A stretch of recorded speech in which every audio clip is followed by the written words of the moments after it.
Welcome back to Lost World 3DS. So now on to Desert Ruins. And no, there is no dessert pun in this version. These animals are quite Yeah, so it would seem. disappointed in you, incompetent. But yeah, we're going to soon get to Desert Ruins. Eventually. After this cutscene, yeah. It's not much to commentate on because we've already covered the story, so... Yeah, well, I just want to still show the cutscenes because... No. I'm perfectly fine with you keeping them in still. Alright. I want to show... because like I said, it's the compression that I have a problem with and the fact that the subtitles should be on the bottom screen. Like other 3DS games. I have something to say about the Deadly Six. I do like them because I feel like we need more Sonic villains that aren't just Eggman and one shot. But here's my issue with them. We know nothing about the Deadly Six or the Lost Hex. I'm not asking for this deep story, but I just need something to go by. Like, what is... As they are, they're very one-note. The one that I like the most... Hold on, let Edge finish. Like people will say that it's like, oh, it doesn't matter. Like, yeah, it does. Like, hell, people like Knuckles because of his backstory and his purpose and motivation. People like Shadow because of that too. I won't say that they're deep. We've got the Neck Wisp. But this is the Asteroid Wisp. It's like, hell, Rouge, she's a government spy, her motivation, get all the jewels, that's fine. We know enough about her and what she does, and that's functional. Yep. These guys, they have nothing. It's the same issue with Infinite. He's basically a nothing character. Did you? I would argue that we did know enough about Infinite. Also, yes, that's Pedro's mouse. Thank you very much. Also, Shiroi, one note. Don't you read 6 notes? Well, that's because, Joe, the way... Rome isn't in this game, unfortunately.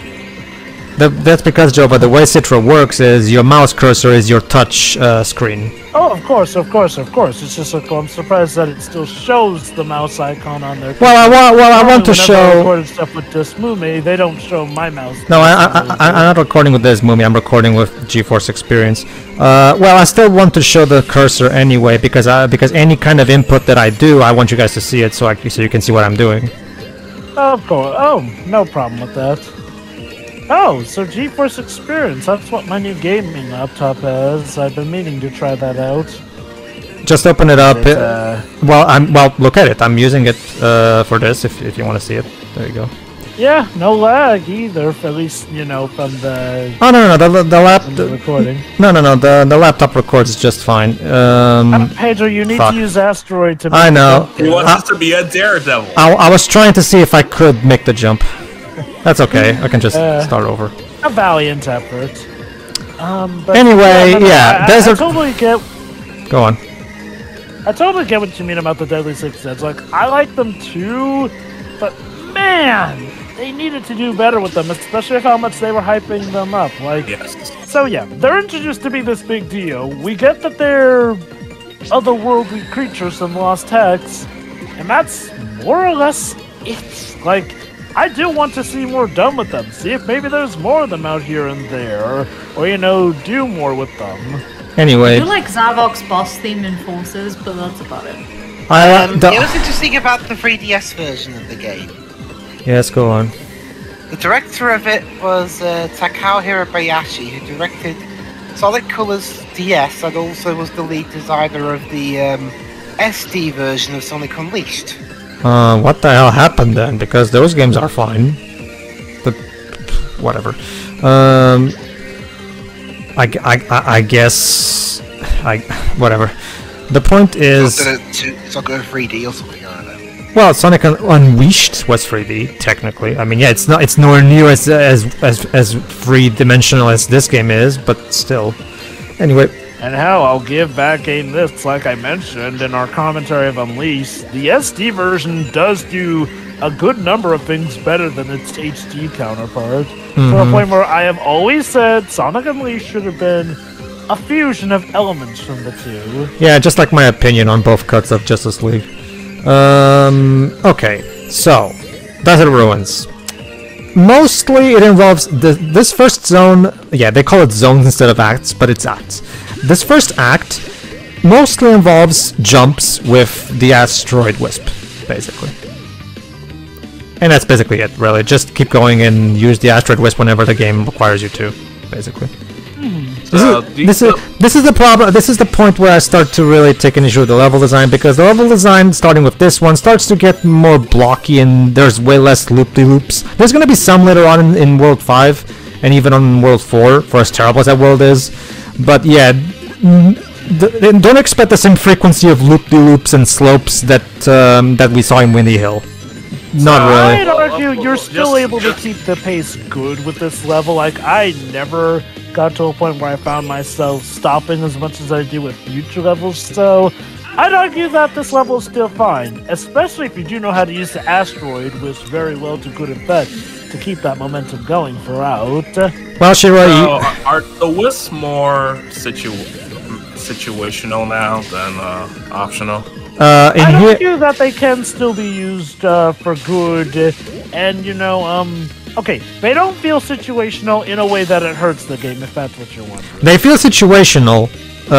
There's plenty of stuff here. Like Joe even said earlier, I was supposed to use the asteroid wisp. So technically, yes, they are required to beat the game. There's plenty of situations in this game where, yeah, you have to use X wisp here. So yes, they are situational, but again, like I said, when it comes to Johnny's criticism of the power-ups of Mario Galaxy, I don't mind situational power-ups personally. That's fine, as long as the game handles its design very well to the point where it doesn't feel so like a routine. This game, yeah, it's the situational aspect is fine, I guess. Don't really have any particular issue with it, if that helps you. To elaborate, for as many problems as the 3DS version does have, the wisps are not really one of them. Okay, it didn't show there but yeah, I hate those fucking caterpillars that show up because you have to kill them to move on, and those things are a pain to kill. Shiroi,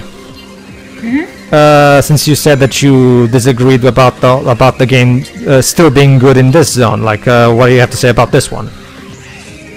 This was one of my least favorites, if not my least favorite throughout the whole thing. Alright, could you elaborate? I mean, what else can I say?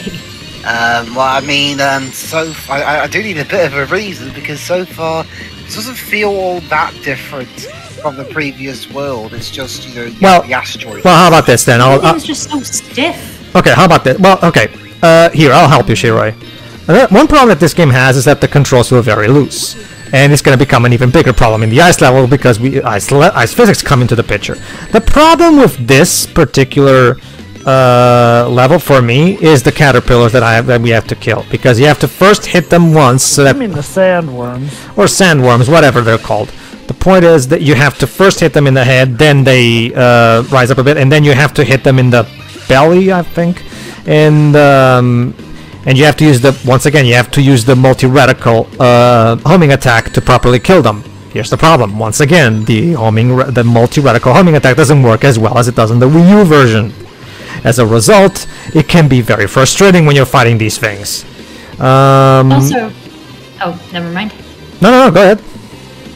Because, yeah, you're right that the controls are slippery, but they are, like I said, also stiff, and you can even see that here. It's just... It's horrible. Okay, Dwibs. It's not something that's easy to explain. It's easier experienced if you actually pick it up and play it, because I can't explain how uncomfortable this is to actually play. Well, I don't have a 3DS anymore, so... The point... I think a good way to elaborate is again, I disagree that this is a bad zone, but I will agree that it does become more apparent in other levels that, well, let me put it like this. You ever have something where it feels like every movement feels precise to a point where if you so much as nudge it here and there, it'll do that? But then imagine you combine that with the feeling that, say, you're on an icy surface or whatnot where you slip and slide. It's stiffness combined with looseness in that regard. Yeah, for this section you have to press the R button to accelerate, and because the sandworm is chasing you. Okay, let me explain this properly, Clips. For all the reasons that I explained, the multi-reticle homing attack doesn't work as well as it does in the console version. And there's a lot of enemies in this game that require you to use that homing attack in order to kill them.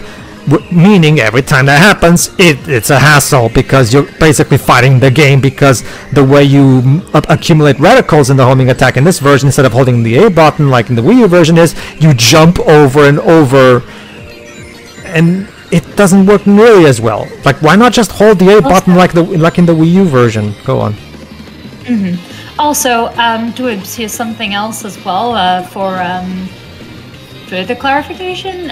This whole section, well, not this part here, but everything leading up to it, the camera angle makes it very frustrating, and with the way obstacles are placed, because you're trying to see where you're going to progress, but the camera has to look down from above because, you need to see the shadow of this thing. And it's just very awkward to try to move around and pay attention to everything. I had a lot of trouble here, and I really didn't like this. Also, gotta love how the sandworm moves at the speed of fucking light, because it can change spots in an instant. Why can't we have this kind of big worm dealing with our snow trouble? We clear the roads in a minute.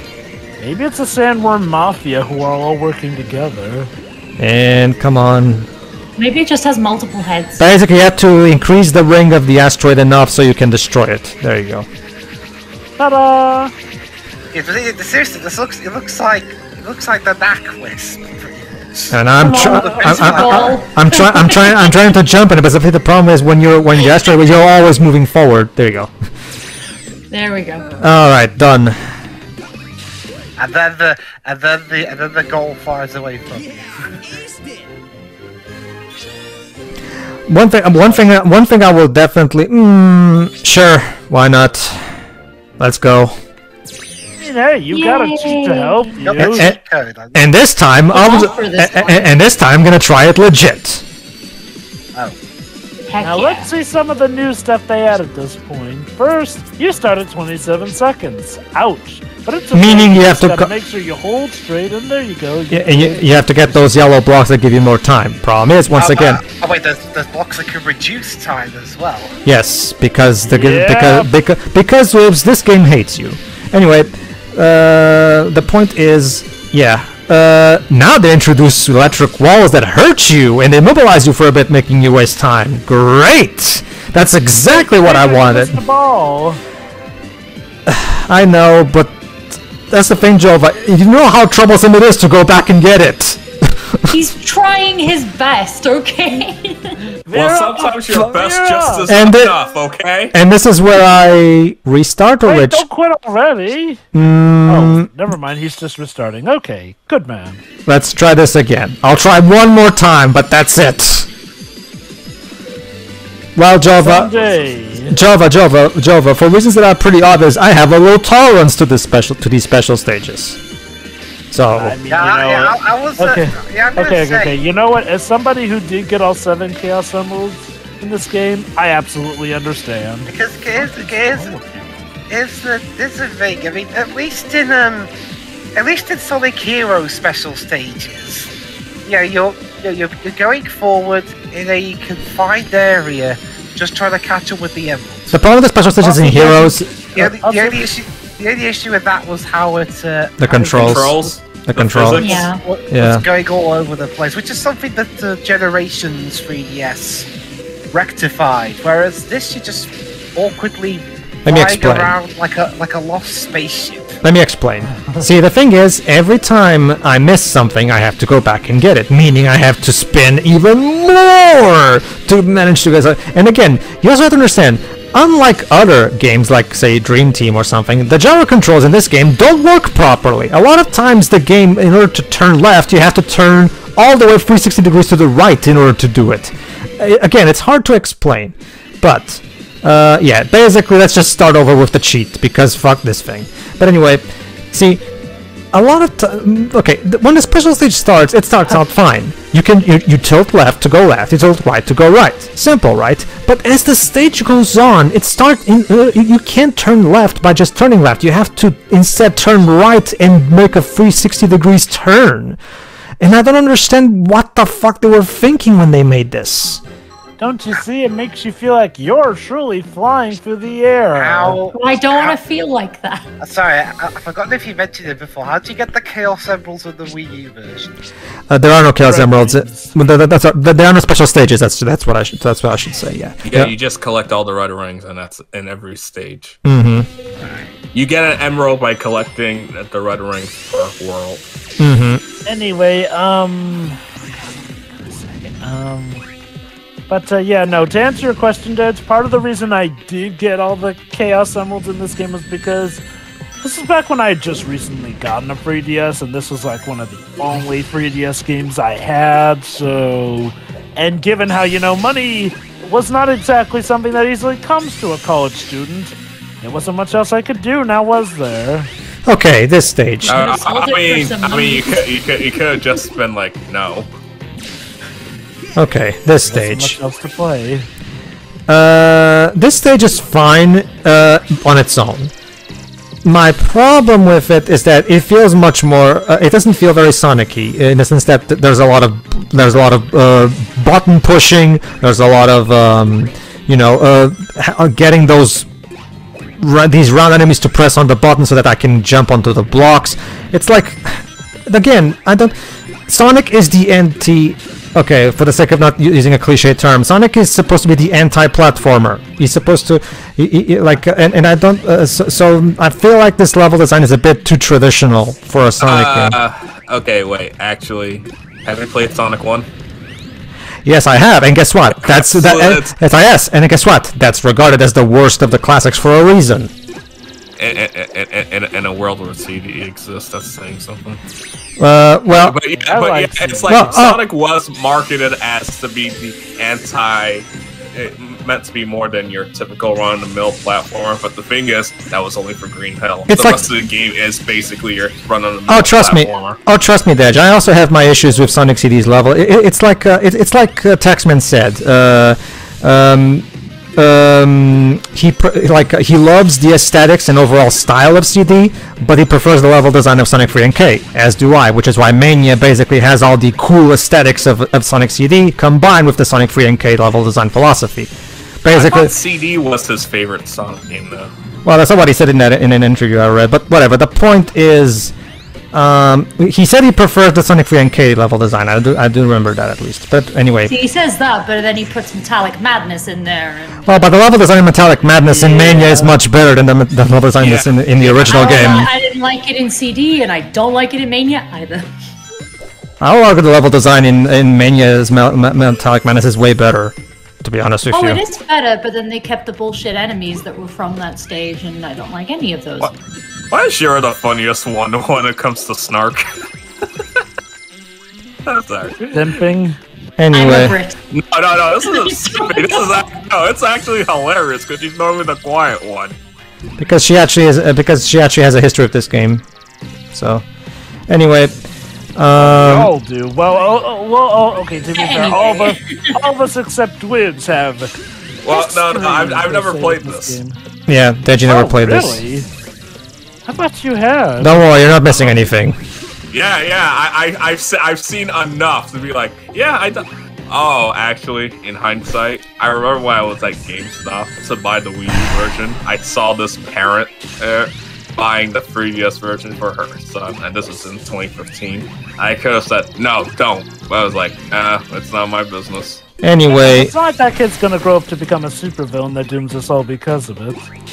Anyway, no, okay, see, the thing is, my problem with the level design in this stage is, again, this is not very Sonic-y. I'm just going around pressing buttons so I can open up passages. That's not Sonic design, like, Sonic has always been very speed-focused. Like it or not, speed is the theme of the series. Lost Ruins in Sonic Adventure! What makes you think I like that stage that much, Jova? Wait, which one was that? Lost World in Sonic Adventure. Yeah. Oh, I love that stage, hold up! I don't like that stage for the same reason I don't like this one, because it's way too, because it involves a lot of stop and go type of gameplay. Again, I mean, okay. Look at how Sonic. Look at how Speed Highway and Emerald Coast are designed. That's how a Sonic level is designed.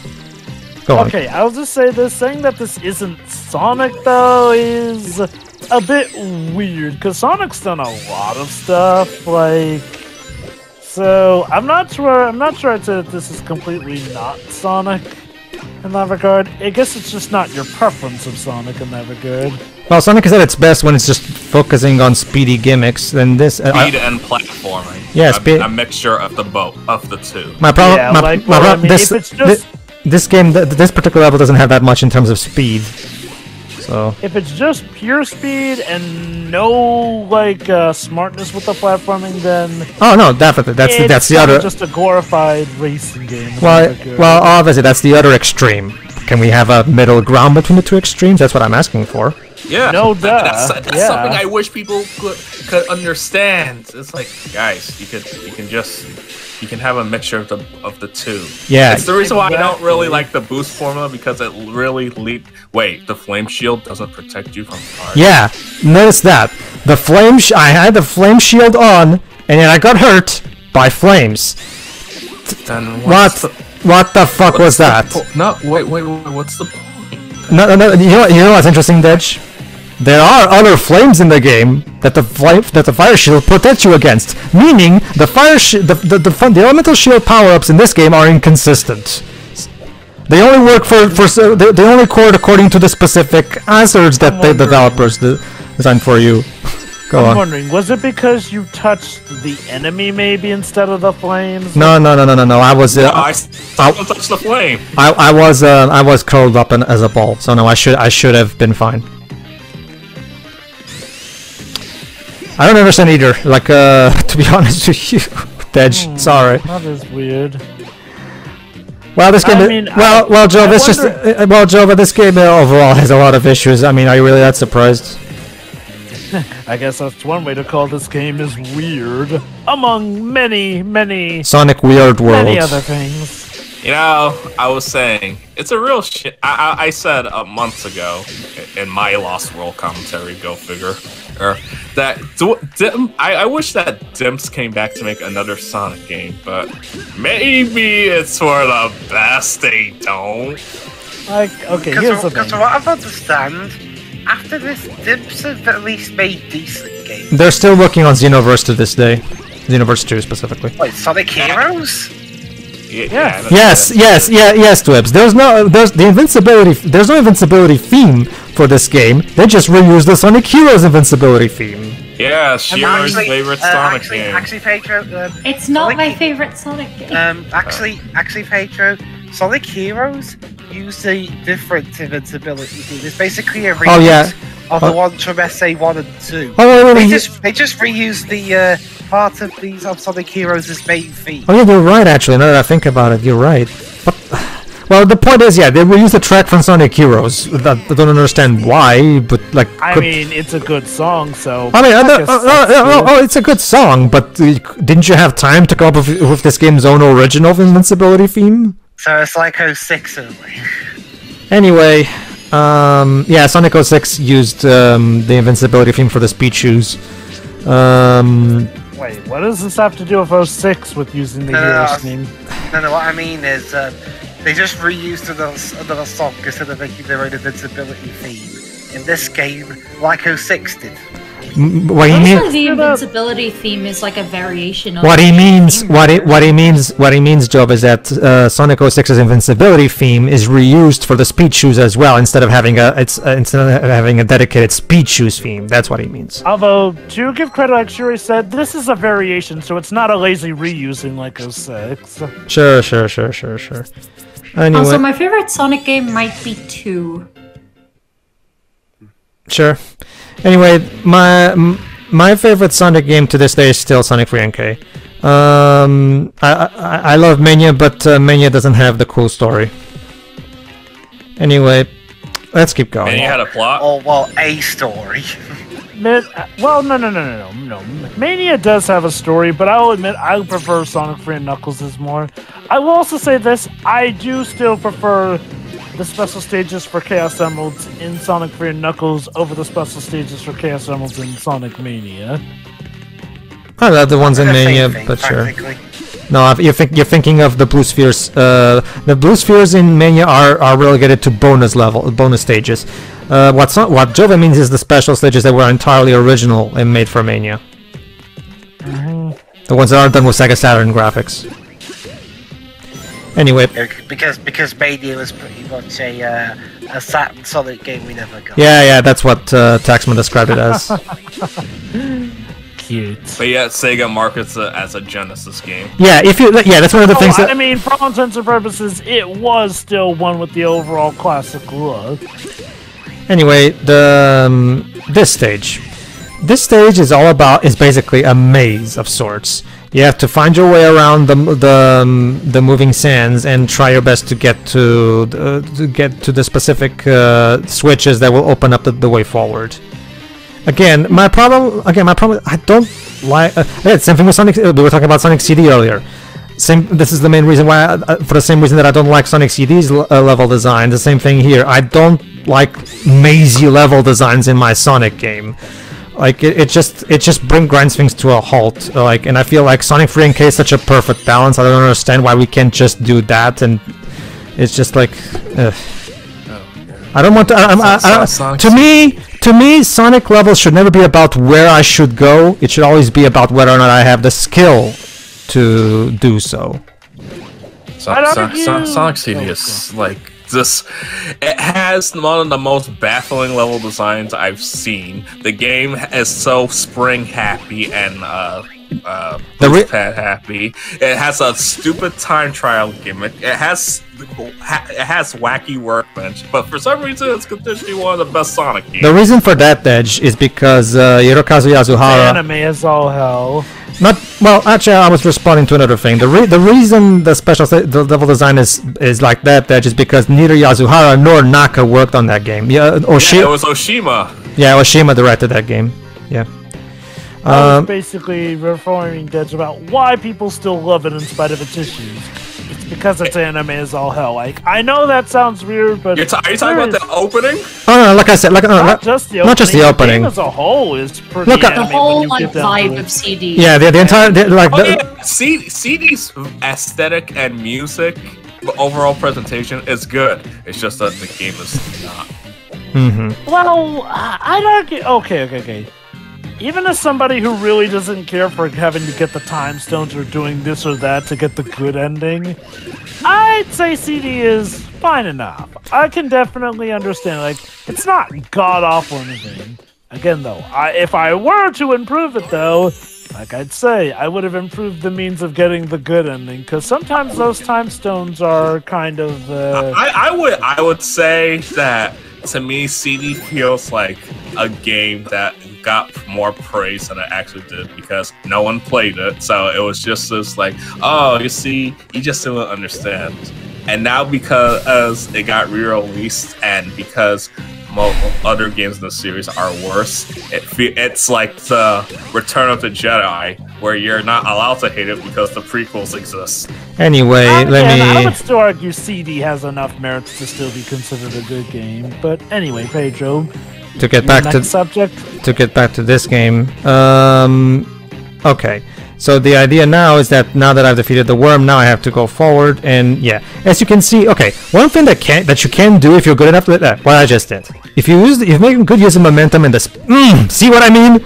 I was trying to homing attack that thing in front of me, but then the game automatically did a second homing attack towards an enemy that was behind me. Why would I want to do a homing attack against an enemy that's behind me? Who the fuck thought it was a good idea to have this automatic homing attack chain thing? I'm not kidding. Murdoch? Tips? Like, seriously, okay. Seriously. Like, the homing attack, ever since Adventure 1, has always been about attacking enemies that are in front of you. Like, it makes no sense that I'm trying to move forward. See, here's the thing. All I did was jump and press A once to do one homing attack towards that box that was in front of me. And then right after that, the game did a backwards homing attack automatically towards that enemy and screwed me over. Seriously. Who the fuck thought this automatic chain of the homing attack was a good idea? It screws up so many. It creates so many problems when you're trying to do something. Go on. Maybe they genuinely thought it would be convenient, but it just didn't turn out that way. It's not. Let me choose when I want to do my homing attacks, please. What was that? It was a fuck you laser. A fuck you laser dash. Basically, you have to be mindful of the head when it's about to fire at you, essentially. Here's a tip. As long as you stay on the ground, like so, it won't hit you. So Sonic Underground? Gotcha. Basically, as long as you stay on the ground, not jumping, it will not hit you. Anyway, you were gonna say something about the automatic changeover? Yeah, I mean, I can get how it could be convenient in some regards, especially when you need to clear out an enemy that's trying to sneak up from you behind. I do feel like, though, that it is something that needed some ironing out here and there, because, you know, we have had bouts where, yes, being able to homing attack backwards would have helped out before here and there. Hell, the light speed dash in Sonic Adventure 1 was kind of, sort of, a prototype for that in that regard when you think about it. The problem is that it's done automatically without my consent. Like, I don't have any control when it happens. Like, if you're trying to homing attack onto something, make sure there's nothing behind you. Like, no, that's bad game design. Like seriously, the homing attack worked just fine up until this point. What more on this side? You know what we're gonna do? Let's completely fuck up the homing attack by making it automatic and make it homing attack things that the player didn't ask for. Like, seriously. Mistakes were made. If it ain't broken, don't fix it. The homing attack has always worked just fine. What made you think the homing attack needed fixing?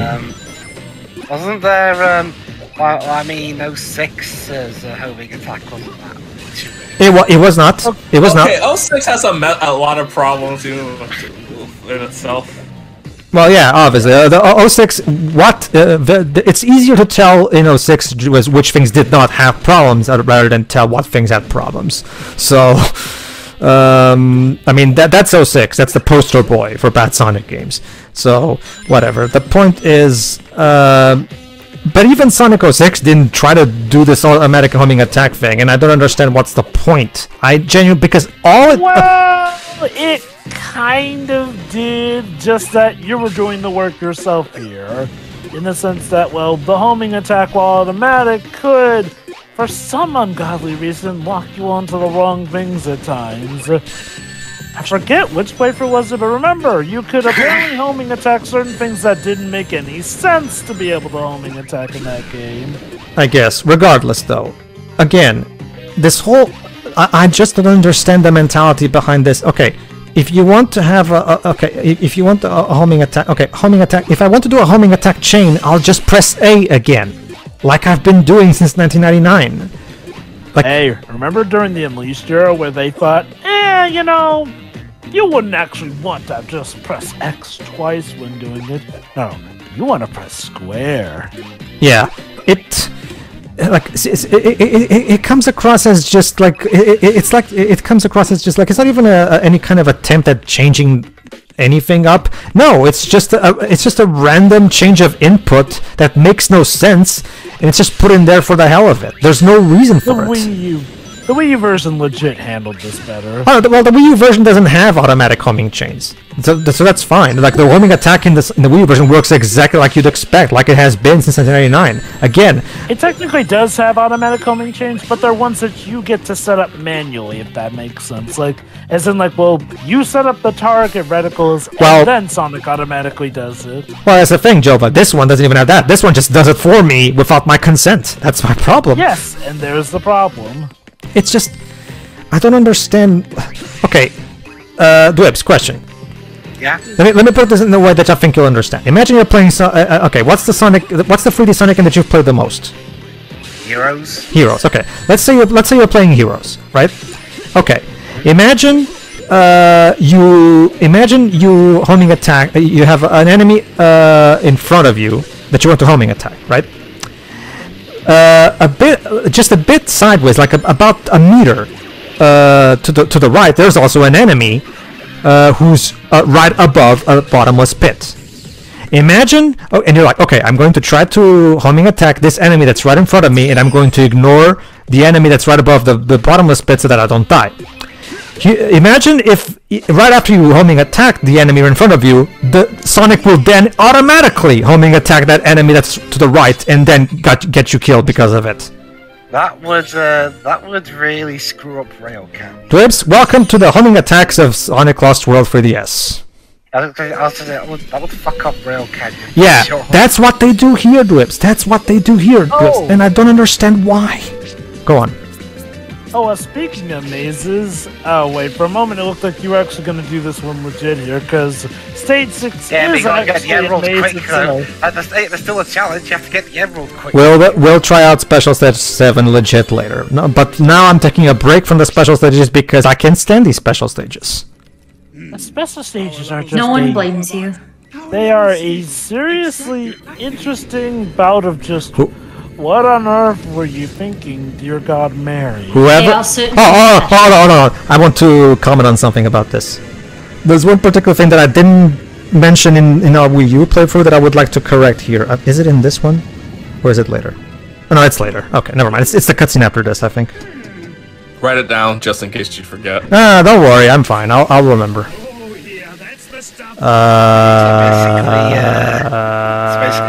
Q-Bot is a drug addict in this game. He really likes that monster energy. I could make a really dirty joke right now, but I will not.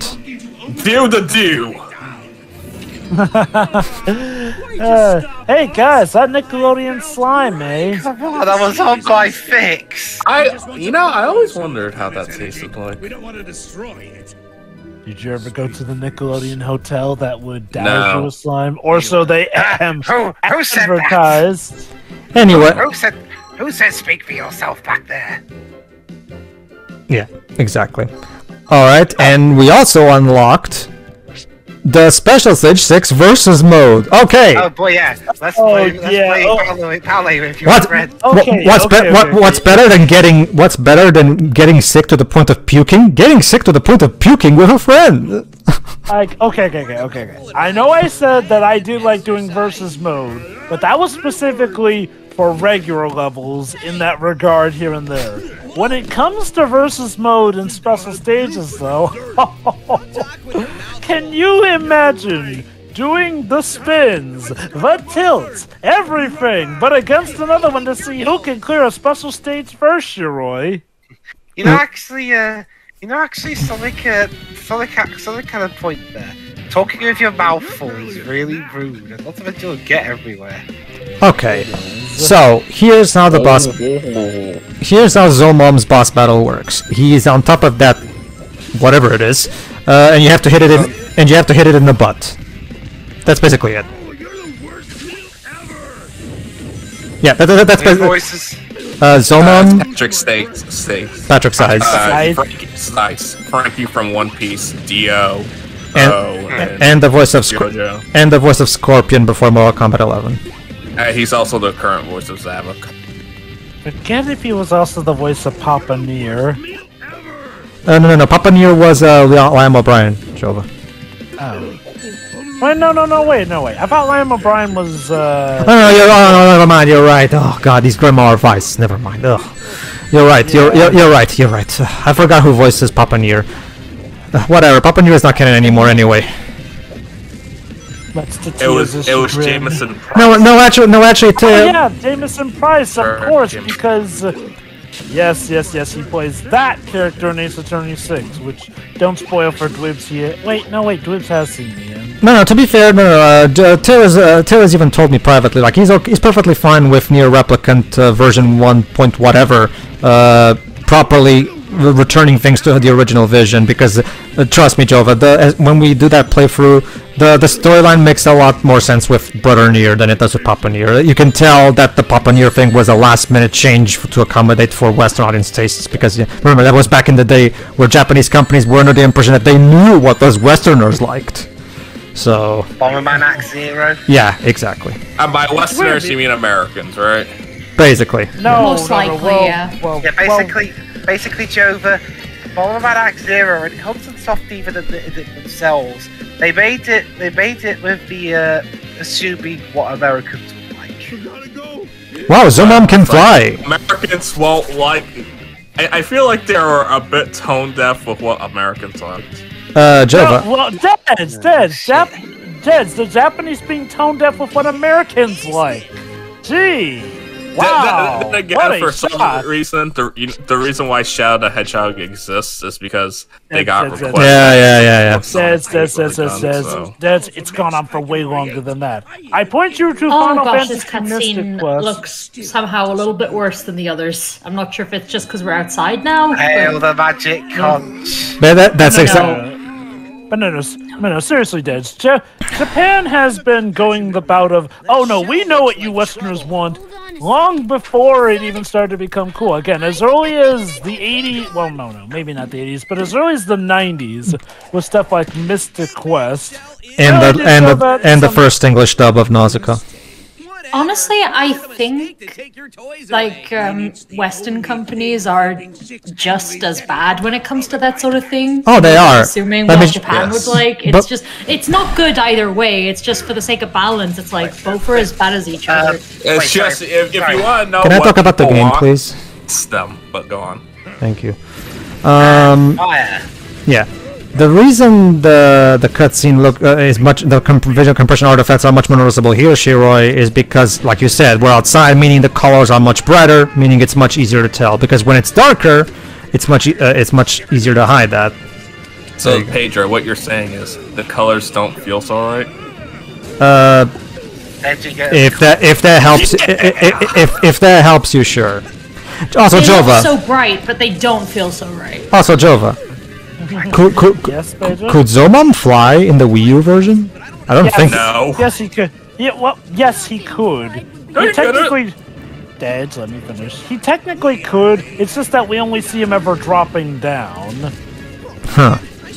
Wait. If the Zeti can fly, wouldn't that make defeating Eggman from the beginning all the easier? What? They can't fly at all. No. The 3DS did because they didn't want to. They were too late to come up with an animation of them. No. Dad, Zora literally does fly on screen several times. We just saw it, Dedge. That's Zor, not Zamom. Well, actually, no. He does fly because again we see him rise up and never come down. So if he doesn't fly, then he just does. Okay. Let me explain it in Samurai Jack logic. Jump real good. Jump real good. Yes, it wasn't flying.